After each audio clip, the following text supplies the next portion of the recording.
So I learned to play Dungeons and Dragons during quarantine in 2020, like so many other people did. And my party, like so many other Dungeons and Dragons parties, is a ragtag band of misfits. And at one point, my character befriended a giant two-headed dog, which became a party pet. And as we are fighting monsters and typically going up against really scary things in this adventure, uh, comparisons have made that we are very similar to the gang from Scooby Doo. So I decided that I would try to draw our adventuring party in the style of Scooby Doo. And you'll notice probably already that this video did not start like many of mine do with a blank canvas. I already had a thumbnail and some reference pictures up there. That's because I spent a decent amount of time trying to practice emulating the Hanna-Barbera style, and I really just didn't want to record that whole thing. So I really...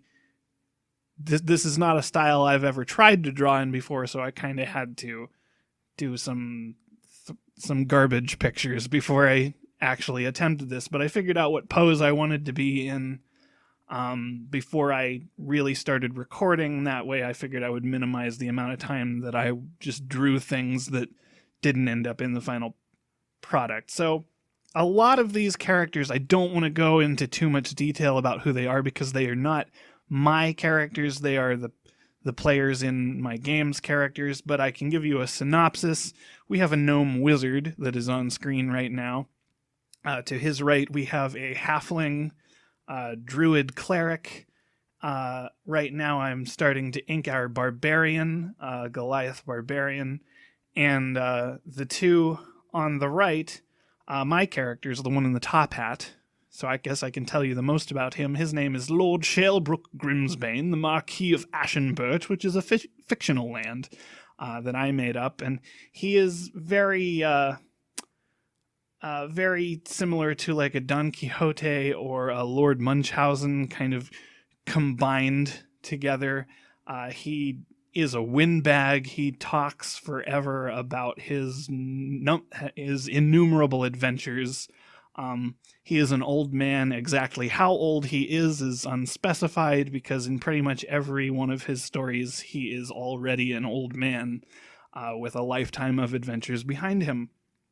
And he is holding a clown named Pinches the Clown, who is a bard, and and both of those characters are actually fairly cowardly, which we have a lot of fun playing with them being afraid of zombies and vampires and werewolves and whatever else we encounter. And this dog, we actually do have two dogs.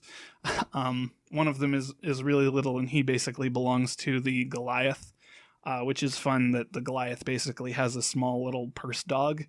And then our two-headed monster dog that the game master didn't intend for us to befriend, but we did befriend it, and we all told him we would quit if that dog ended up getting hurt, and so we bullied him into allowing us to have a pet monster dog.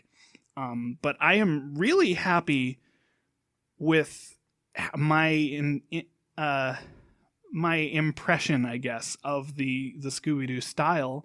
I did take some liberties here and there to make it like more just generic cartoony at some points. I did consider having each of our adventuring party be one of the members from the Scooby-Doo gang, but it really just, there was no one-to-one comparison to all of them, so I incorporated a few allusions, like our gnome here on the left has the Fred ascot and is holding a magnifying glass, very, very similar to Velma. And I joked that this halfling character, while I was trying to make them all Hanna-Barbera characters, I really just kind of made him Columbo.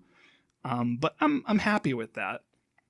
I am really, really happy with how the small dog ended up looking. I think that is adorable, and I didn't want to, like, I'd be okay if it was just that little dog in the picture by himself.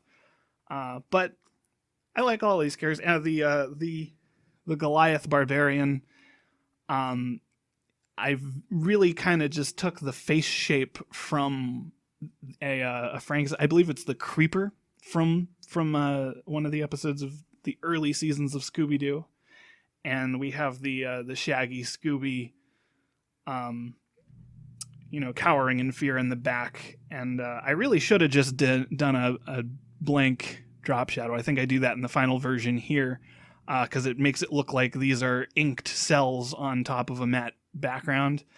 And I wanted to take a background specifically from Scooby-Doo and use it as a background, but I decided not to because I didn't want to just like rip off, like legitimately steal art. Anyway, here's the finished version of this. I'll stop talking now. I hope you enjoyed this one. I know you probably don't know who these characters are, but they're a very generic D&D party as Scooby-Doo. Thanks.